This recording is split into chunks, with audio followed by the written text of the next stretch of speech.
Is it swollen? Yeah. So what are you concerned about right here for that hand? Infection. What is it? Infection. Infection, but more importantly, compartment syndrome. So really, whatever you have that causes edema, that's number one. Because they can amputate this hand if there's no decompressive procedure. So this is the path of burn, right? Skin changes resulting from a burn injury. There's anatomic changes, functional changes, and temperature reg. That happens with burns. You have thermo-reg is going to be askew. So these are the things that they look at. They look at the depth of burn and the BSA, the body surface area percentage, as you see here. So it's going to be the depth and the percentage. Oh, and also, we can consider different parts of the body are going to burn differently. Like this is tender compared to this up here. This is tougher because we have more exposure to the sun, right? This is going to really get more inflammation. It's not as hardy and resistant. So yeah, that also makes a difference where a person is burned. It's going to describe the different types, and those app exercises will give you an idea. You'll learn more from those. So superficial is like a sunburn. Just about everybody's got a sunburn. And then, so it's like the epidermis, epi, is only parts of skin that is injured. The uppermost layer. And then what is desquamation? What does that mean? It's describing peeling. That's what you say your whole life. Oh, I'm peeling off my shoulders. It's desquamation. See, it's your new fancy language, right? Peeling of dead skin occurs 2 to 3 days after the burn. Now shed that skin. Partial thickness involves the entire dermis. There's some layers of dermis, right? Epidermis and dermis. And then I'm not going to test you on these. These are going to be whatever the questions are in the exercises. That's what you'll be testing on. You okay over there? Yeah, sorry, I chopped up water earlier. Did you aspirate? I did. You know, it's like, it's kind of weird if you were to say that you're among your friends and you choke. And first of all, you're embarrassed and you come and say, oh, I aspirated. What are you talking about? What does that mean? Oh, does this look like soccer moms right here? That's kind of gross, isn't it? Somebody asked me why it was yellow. Well, that's the drainage. It's serous yellow. Remember you have serous pink? Is that just from like a sunburn? Yes, ma'am. So, y'all, a lot of you have kids, right? You go to games. You're not even thinking about how that sun is. Those are bad. Those are bad. Can you imagine, like, oh my God, I can't even touch that, right? And the one on the right, well, both you have massive amount of inflammation. You have inflammation here, but they did some blistering. We saw serious yellow drainage into those blisters. I could see the bra strap. I know it's a woman. And she was probably at some outdoor event, maybe even drinking. Okay, there was a story of a lady at the pool in Phoenix. I don't know, this is about 10 years ago I learned it. So she got drunk, she was at the pool, she passed out, and she died because she fried herself in the sun. So it's a big, big deal. Yep. There's your deep partial thickness burn. I think he's compartment syndrome for both. Aren't you guys too? Yeah, they're pretty darn puffy. See the fingers even on the right hand? They're just like little sausages. Yeah, this is not good. The one on the left actually looks really. Oh, full thickness. Full thickness. So what do you think they have to do for this person? Yeah. Oh no, amputation? No. I mean,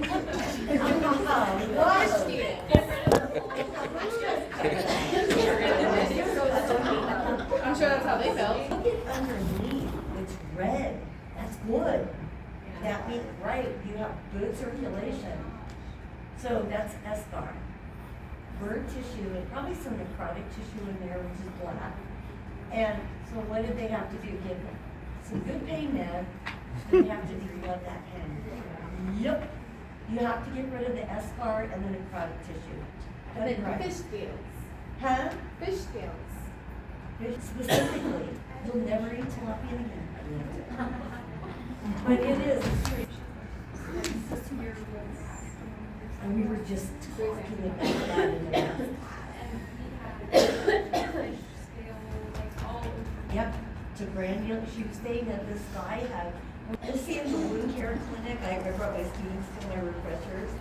And yeah, we saw this one guy, bad leg, one side, road rash, motorcycle. The question for me was this, they asked me, is it like a burn? Nope, because burns is, think fluid maldistribution, inflammation, massive inflammation. This is like a big scab. These are gonna be inflammation there, of course. But what you have during the healing process with road rash, lots of fibrinogen goes in there to glue everything together. Have you ever looked at a scab? It's bloody first, right, because the initial injury, removing the skin. But then look, it starts getting hard. That's fibrin. That's your body's natural protective glue. So road rash and burns are completely different. I'm so glad she asked that. So with burns, you worry about hemodynamics.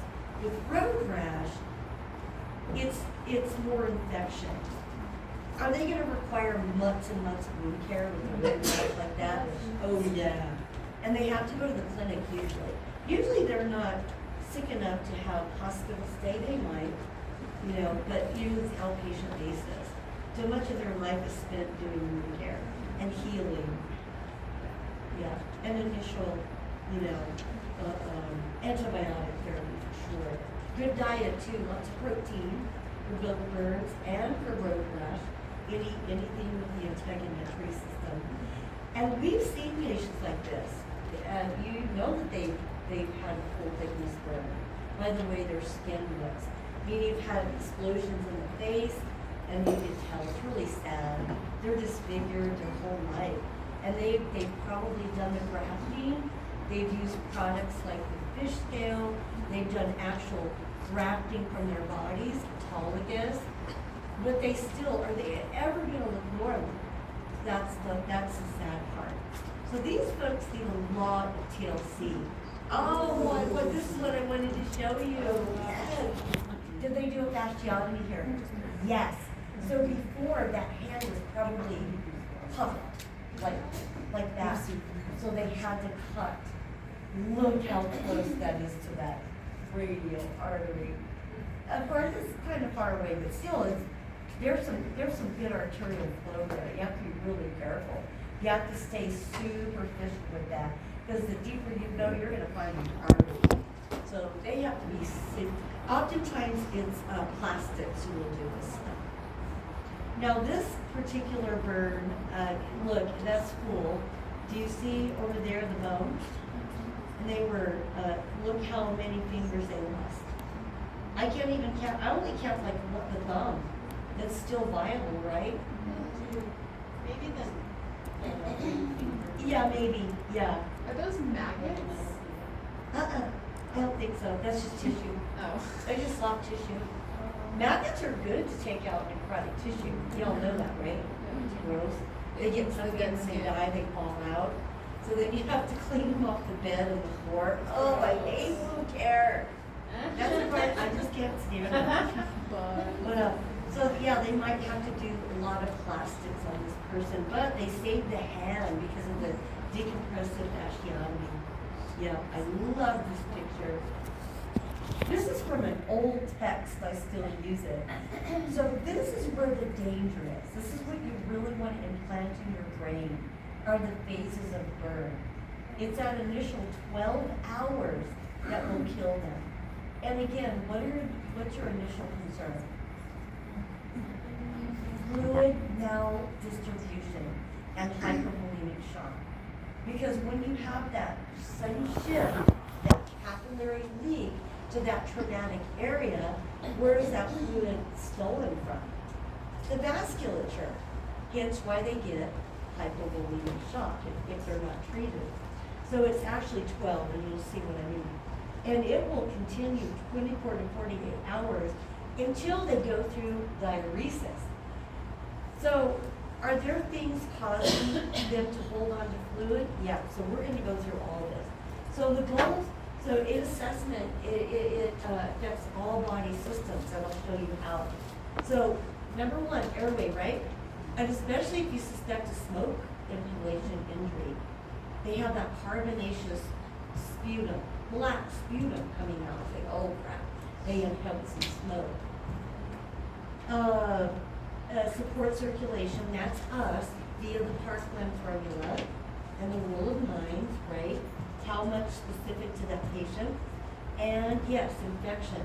So we're going to be prophylacting them with antibiotics, preventing infection, maintain body temperature because the thermal rate's going to be off, and please that provide emotional support. I do that during the code.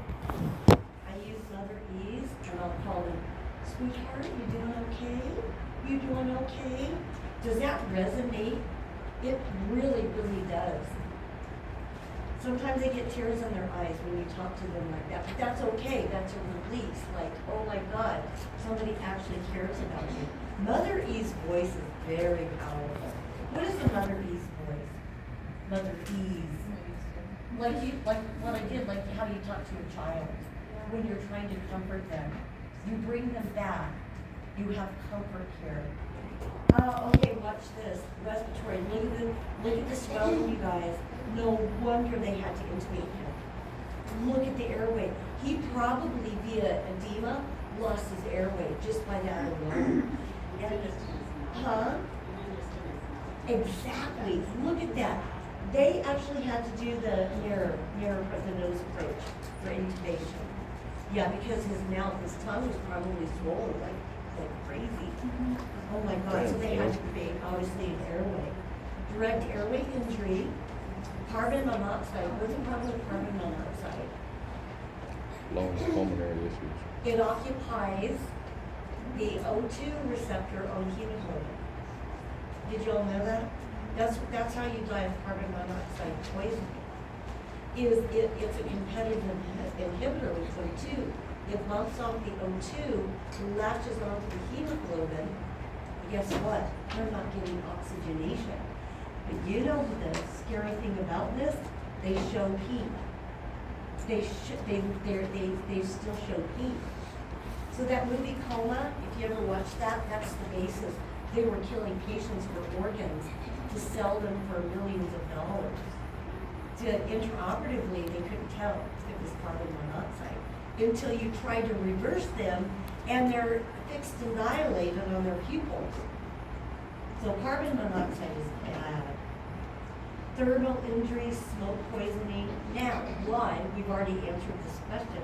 Why pulmonary fluid overload? 2 words. Go ahead. Capillary leak. That's it. That's why they could die from that alone, from pulmonary edema, because of the inflammatory response and the capillary leak syndrome. Right into the alveoli, other structures of the lungs. Absolutely. External factors like what was the chemical, could be chemical factors, things like that. And then of course the facial edema is horrible. And of course you're worried about the tongue swelling and not having an airway immediately. So they had to intubate. So horrible. And here it is, the pulmonary fluid overload occurs when lung tissues maybe not have been affected directly. You could still have a pulmonary edema systemically. Histamine is the culprit. Do you realize histamine is what kills them in sepsis? That's it. If you were to blame one substance in the body, besides the infection, the infectious agent or microorganism, it's histamine, how the body's immune system reacts. Systemic inflammatory is that widespread vasodilation cap leak. And guess what? That's happening here too. Oh my God, histamine is horrible. It's almost like a mistake. If humans have mistakes, it's histamine. Because it goes overboard, doesn't it? Other inflammatory mediators, there's like cytokines and other ones, but histamine's worse. Cause capillaries to leak fluid into pulmonary tissue space. Bad. Bad, bad, bad. Oh look, yep, this is number one with burn. Your major concern is hypovolemic shock. Common cause of death in early phases, that first 12 hours, that's where your brain is. The nurse is like, oh, we gotta get that isotonic solution in there. Get those vessels filled up with fluid so they don't die of shock and mods. Vital signs, of course, constantly. If we can get them on the monitor, we will if we can. But there's also art lines and things that will do the hemodynamic monitoring. Cardiac rhythm, and we talked about this before, especially in the cases of electrical burn. If they have a cardiac arrest, remember you don't want to shock anybody that doesn't need shocking. And this is where your vascular changes, you have that massive shifting of fluid into that third space. And then, or capillary leak syndrome, usually occurs within 12 hours, can continue from 24 to 36 hours. So very tenuous that first 12 to 36 hours. Profound imbalance of fluid and electrolyte, acid base, and hyperkalemia, we talked about this too. When you have leaky cells also, you're going to dump potassium, into the serum. And then, of course, there's that inverse relationship, low salt, high K, right? And then hemoconcentration. What are they referring to at that point? What's the blood being hemoconcentrated with? What is it? Potassium, that would be the hyperkalemia. How about protein? Has the burn, has the burn destroyed a bunch of cells? And a crush injury, it's the same thing. Okay, and you're gonna have debris. So hemoconcentration. When we get to the kidneys, you'll see how that's gonna affect the kidney. Kidneys are a very fine filter, and you cannot allow that much protein to hit it. It will go out, it will not function.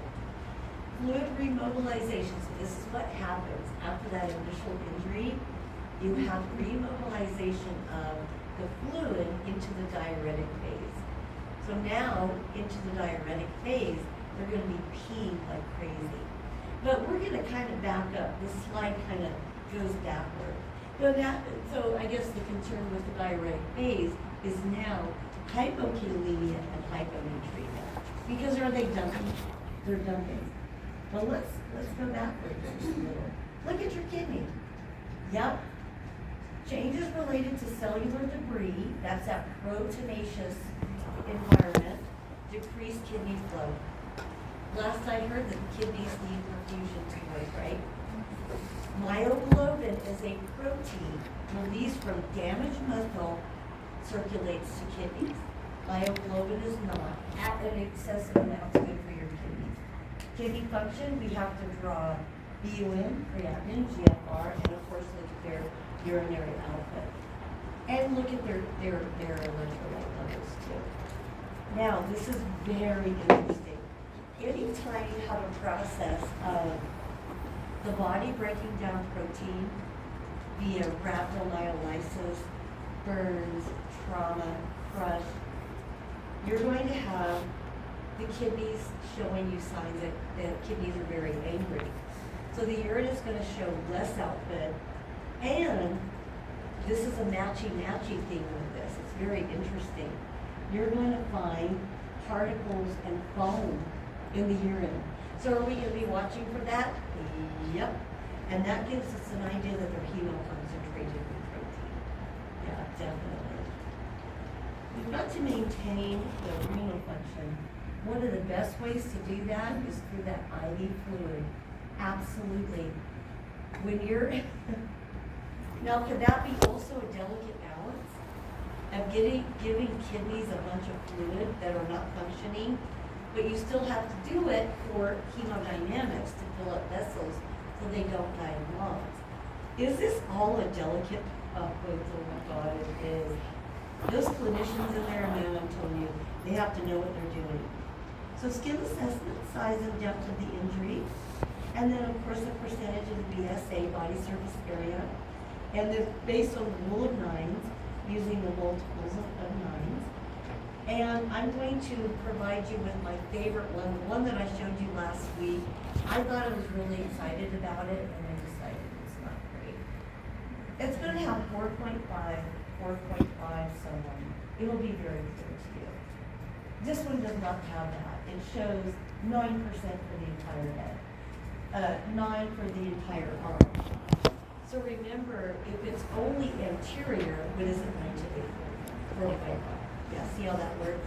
And this chart will show you the front end of that. And you can bring that document to your test. Are you gonna have that before? Oh, yeah. It didn't translate over to my shell. GI. Is the GI a very vascular organ? Yeah, it is, right? So are you going to have, since you're having a lack of cardiac output, you're going to need a hypovolemic shock, are you going to have less blood flow to the gut? Is that going to cause a decrease in motility? Yes, it is. So they can actually end up with a ileus, a bowel obstruction, paralytic ileus because of the decrease in motility. Yeah. There's a thing called a Curling's ulcer. I used to have this on my test all the time. I'm not going to put that on there. A Curling's ulcer is in the stomach, and it is related to the body going through a very stressful situation. I have not done the research on heart patients, but I'll bet you I could find Curling's ulcers in heart patients. We always give them protonics because they go through, they're having MIs, cabbages, valve replacements. Their stomach goes very hyperacidic. So we give them protonics. So I'll bet you if any of y'all did some research on Curling's ulcers, you're gonna maybe find evidence with cardiac patients too. But certainly prevalent in burn patients. I'm not gonna put that on my test, but it's a good thing to know because it might be on your CMS. Metabolic. You guys, let me tell you. When your body's under attack, like with the MI or burns or injury, you go into a fight or flight mode. Yep, because the body's trying to protect itself. So this is what happens during burns. There's another thing that causes the fight or flight because we need catecholamines to constrict the vessels because you've lost so much volume. So do you have a lot of hypothalamus working here? 100%. If you have compensatory mechanisms, right? So increased secretion of catecholamines causing vasoconstriction. Could that actually be a life-saving thing? Now this is a compensatory mechanism that I like. Histamine, not so much. But this may actually save their life. And the other things too here, antidiuretic hormone is kicking in. Yep. And why the ADH is kicking in? That's right, holding on to fluid because you've lost a lot of vascular volume there. Aldosterone is there too, right? Because when you hold on to salt, you hold on to fluid. So these are all, and then cortisol. Why do you need cortisol during this time? You need energy. The body needs that glucose. Cortisol calls the liver to release glycogen, and the glycogen gets converted to glucose, which we use during stressful times. Would you consider a burn a stress on the body? Yeah, even surgery, anything, MI. This fight or flight response could save your life. And then the body temperature. I told a story to the other class. I had a friend who he was deployed, and he actually got shot. Pretty close, pretty close. He was in the field, and he had a bulletproof vest. And guess what happened? The bullet penetrated our vest, right? Or I don't know where they got it. I don't know if they're American made, whatever it was, it did not work. They were pretty close. But you know what? He's a medical guy, right? You know what he told me? He says, you know what? I think saved my life. He said he was so pissed off that somebody got him. And he couldn't, yeah, and he couldn't stay out there. He wanted to stay out there to get the guy. He really did. And there's two things that saved him, and I agree with him. He was so upset that he had so much adrenaline that probably kept his vessels really tight. The injury itself causes a surge of catecholamines. Guess what else saved him? He had a lot of subcutaneous fat on his gut. And it did not penetrate to his major organs. That's another thing. We laughed. He came to my aerobics class. He was peeking in. I go, oh my God, Chris! And he says, and then he started talking in his hoarse voice. He says, guess what? I got shot. I go, you really did, didn't you? And he showed me his entry wound. And he said those are the things that saved his life. So in burns, it's the catecholamine that will really save them initially. But compensatory mechanisms, we know that they run out of ATP, right? Can you compensate forever? Nope. So that's where we can step in, hopefully expediently and timely. Now, did I pass anything? Because all this stuff is really good. So non-surgical, IV fluids, Parkland formula, get it on there. Are they gonna, and then of course, if they don't respond to the IV fluids, what are you gonna hang? Pressor, probably Levofed or something. Other drug therapy, what do you think would be appropriate at this time? Pain. Pain meds, thank you. Pain meds, what else? She said TPN, probably eventually, depends on if they're taking. Electrolytes.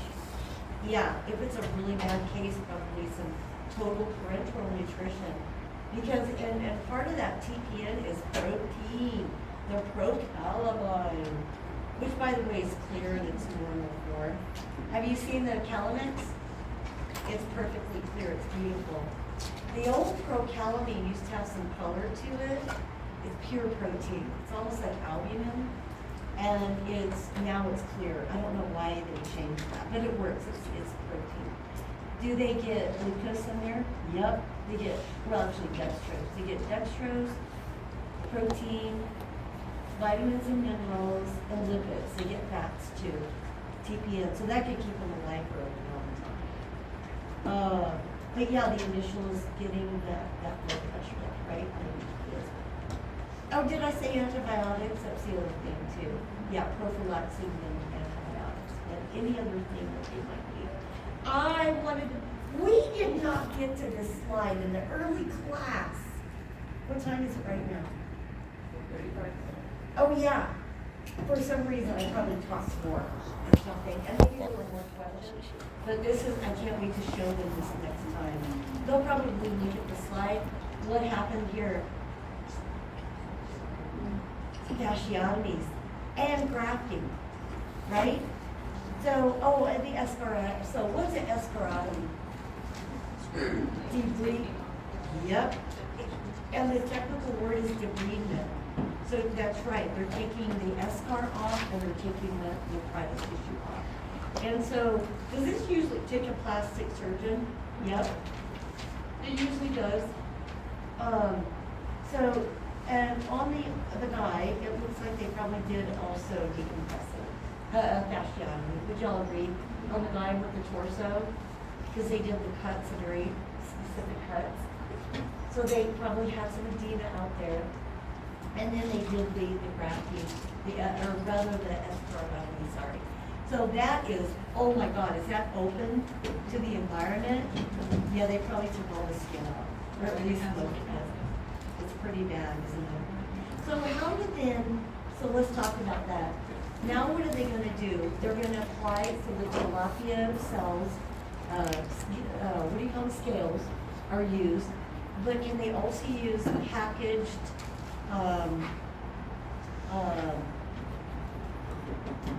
grafting? Yeah, skin grafting. Yeah, and can they also use autologous skin grafting from your thigh? Yeah. Isn't that the ideal situation, that you're using your own grafting material? Because you're less likely to what?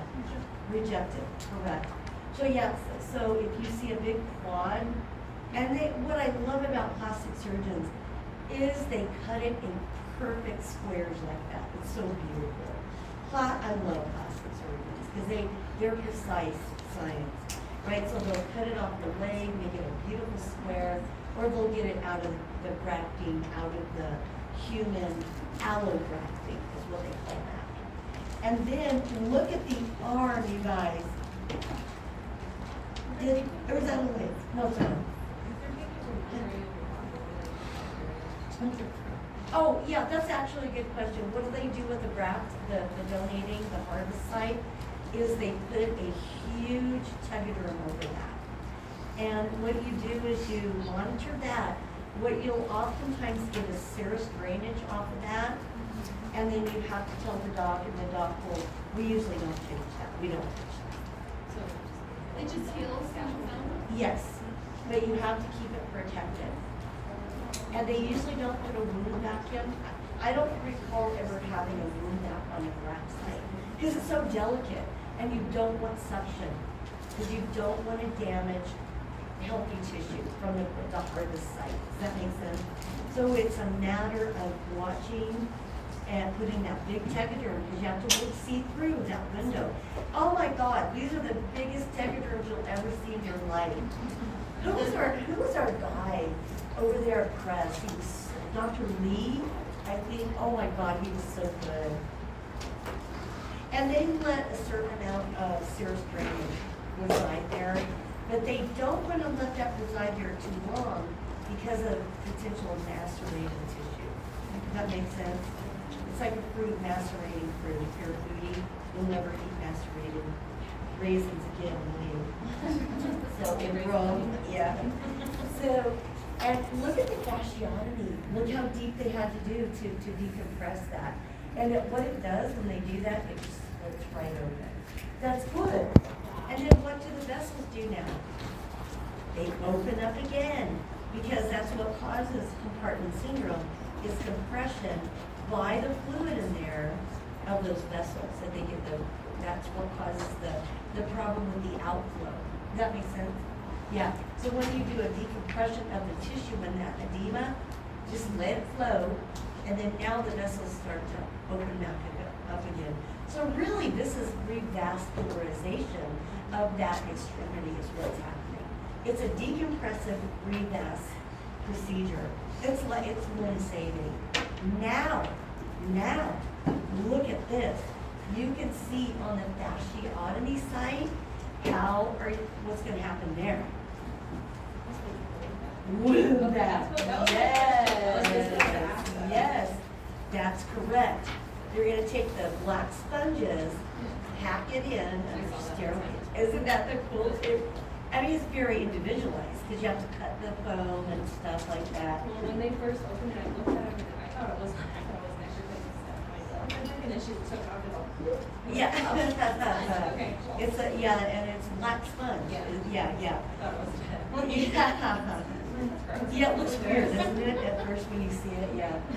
And so then what they do is then they hook the machine to it, which has the suction. And what it will do, the goal is this goes back to patho. Are they healing by secondary or primary intention? It's got to be secondary.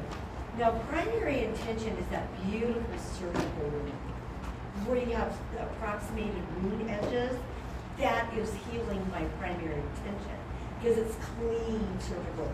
This is open already, so you know that that's gonna be a little bit open at the end. Is it gonna be beautiful and perfectly approximated? Absolutely not, because this procedure with the wound vac is gonna take months and months. Two, it's gonna close up a little bit, but you're gonna have some of the areas that are still beautifully granulated and healed, but you're gonna probably have a little bit of a divot there, and certainly beautiful healed granulated skin, but abnormal skin. So that is definitely a huge patho thing. So they don't ever do so. No, So It has to feel like. it has to feel like this, yeah, exactly. Whereas a beautiful surgical primary cut is like this, right? There's no problem. This had to split, so they're gonna heal by secondary intention. Yeah, it's really interesting. What about like a deepest wound that way? They had to put a wound back? It depends if it's infected or not. If it's infected, they're gonna have to cut them open, do debridement, irrigation, tons of antibiotics. Yeah, that's where I learned my wound vacuum, was on general surgery.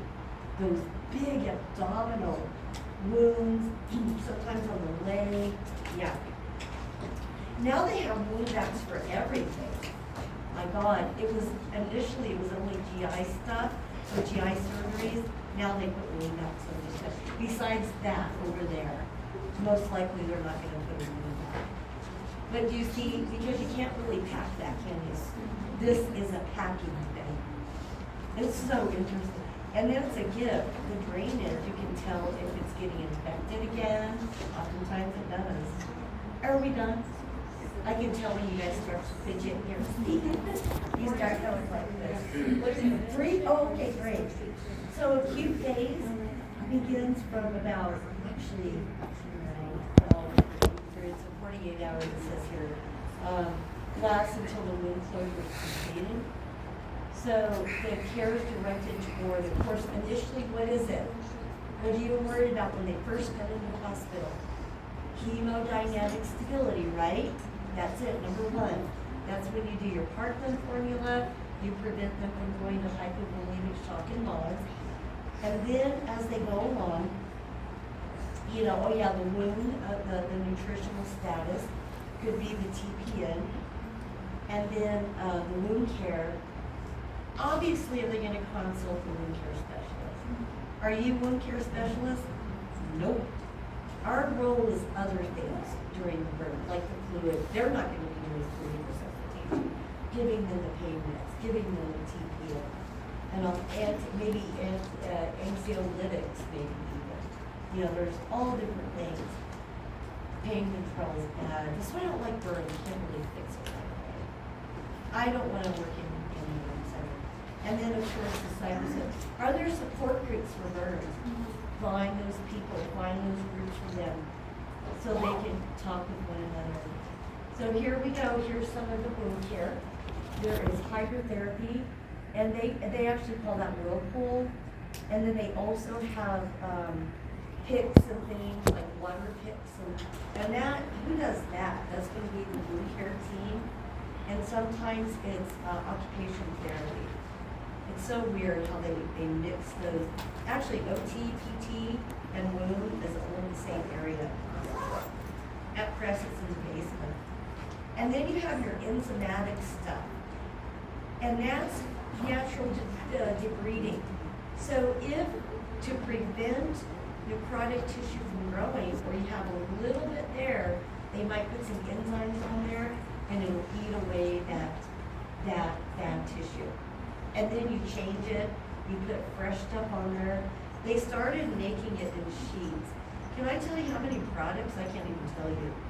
They are amazing. Wound care people and the people who develop these products, you could have something new last week. They change them so quickly. Oh yeah, collagenase and autolysis. That keeps the wound very granulated and fresh and pink. That's really the goal, to get rid of bad cells, purulent tissue, necrotic tissue. If the necrotic process continues, because are they gonna initially do surgical debridement? Yeah, that's the initial thing. But then they're gonna continue this other stuff. Can you guys imagine in diabetics, do they heal? Exactly. So you can imagine it's gonna take at least twice as long in a diabetic patient. Sugary medium bacteria infections is gonna prevent them from healing. My dad got his life, it's been like. Forever? Yeah. So diabetes is bad, isn't it? Diabetes is a cruel disease. Here's what I was talking about: homograph, heterograph, amniotic membrane, cultured skin, and then I always bring up the tilapia skin. Yeah. And this is an old slide, so we're not going to put it on there, but you'll find it. Biosynthetic, they make it in the lab, and synthetic dressing. All different types of stuff. Am I going to test you on any of that stuff? There's too many other emergency things that you need to know to save their lives. Oh, look at that. That's exactly what it looks like. That's exactly what the grafting looks like. And even when it seeps into the skin, you can still sometimes see those little patterns in there. It doesn't, yeah. Yeah. Exactly right. It never looks normal. It is cool that you can see